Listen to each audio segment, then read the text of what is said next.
Hello folks, and welcome to the channel. Well, here we are once again with a 90s Tyranid. So what are we doing this time? Well, as you can see, back forever ago I got it almost orange and blue, which is the box art colours. So I've decided I'm going to stick with that. So first things first, let's paint it ivory, just so we've got something for the contrast to stick to and, make a bit better. Then we're going to highlight that with some nuclear white. Nothing complicated, as you can see, this is all very easy. The nuclear white's just going to give those edges just a little bit more brightness, so the contrast has a bit more to work with. Now the next couple of stages, you may think I've gone mad. I probably have. So there you go, squid pink and Cassandran yellow. So why am I painting it pink? Well, bizarrely enough, that yellow over this pink makes quite an orangey colour. So all the bits I want to really highlight how orange it is, I'm going to paint that. So when it goes over, it'll look right. Now, smoke ink. Same again, similar principle. Where the blue's going to go on the shell part of it, I've done this. There you go. So that when the blue goes over it, it will give it a texture and a pattern underneath.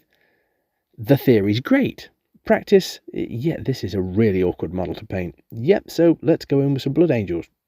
Why? Well, that ribcage. I know on the box art it's green. I kind of fancied red. I might change my mind when it's done. It might go green yet, so don't worry. Right. Cassandra yellow. Okay, for me, this is an orange. I don't really care what Games Workshop call it yellow.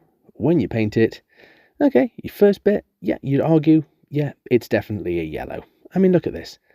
That's a yellow, isn't it? It is definitely a yellow. But as you get more on, and as it dries, it becomes orange. I defy anyone to argue with me. This next shot, that's orange. That's not yellow, that is orange. Perfect for what we want. But if you were trying to do something yellow, you might be a little upset. But hey ho, so right, there we go. We've got it orange. And yeah, it's a pain of a model to paint. But don't worry, I'm painting it, you don't have to. Unless you want to travel back to the 90s. I wouldn't recommend it. Right, ultramarines blue. Now, it turns out this was too dark a blue. But I didn't know this when I was filming it. So now I look back at it and I think, why did I do ultramarines? I should really have gone for a lighter blue. But, you see the box art and you think, yeah, look, there's ultramarines. They're blue. This is ultramarine blue. Of course it'll be perfect. Wrong. But never mind. We can always fix that with a bit of dry brushing. So all we're going to do is just paint all over those bits. And I'll show you the rest of it on the next time. So I hope you enjoyed this one. And I'll see you next time. Goodbye.